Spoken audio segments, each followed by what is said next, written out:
حضرت سفیان ثوری کا ایک قول ہے، قسوۃ القلوب عقوبۃ للعاصی، یہ گناہ کنٹینیو جو کر رہا ہے اس کی سزا کیا ہے؟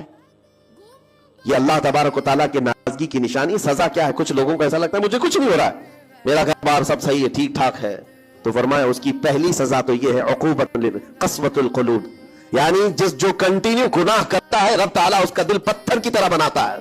سخت ہو جاتا ہے اس کا دل،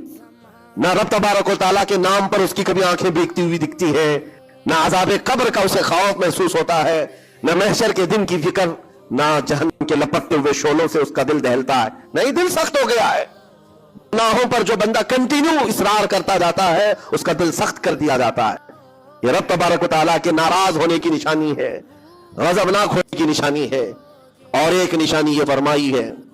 تابعین نے فرمایا کہ اگر بندے کو عبادت کرنے میں مزہ نہیں آتا تو سمجھ لو کہ رب تعالیٰ اس سے ناراض ہے، توفیق چھین لیا، نماز پڑھنے میں دل نہیں لگتا، اور اگر وہ نماز کی اذان کی آواز سن کر کے بھی لاپرواہی برتتا ہے تو فرمایا گیا یہ اس بات کی علامت ہے کہ اس کا رب اس سے راضی نہیں ہے،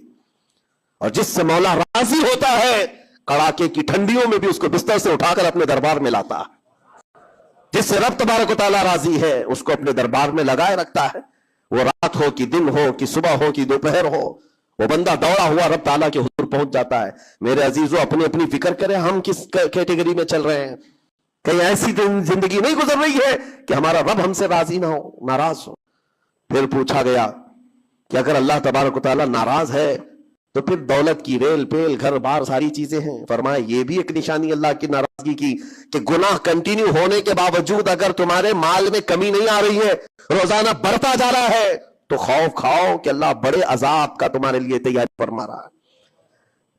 آخرت میں تمہارا کوئی حصہ نہیں ہوگا، سب کچھ دنیا میں دیا جائے گا اور تمہارے لیے بڑے عذاب کی تیاری ہو رہی ہے۔ اگر گناہوں کی وجہ سے پکڑ نہیں ہوئی اور تمہارا مال اور یہ ساری چیزیں چل رہی ہیں تو یہ اس بات کی علامت ہے کہ بڑے عذاب کی تیاری ہے۔ عزیزان گرامی وقار، کوئی اس بات کے لیے خوشحال ہو کر کے نہ رہ جائے کہ میرا تو کچھ نہیں ہے، سب کچھ اچھا چل رہا ہے، گناہ بھی کر رہا ہوں، جھوٹ بھی بول رہا ہوں، نعوذ باللہ من ذالک،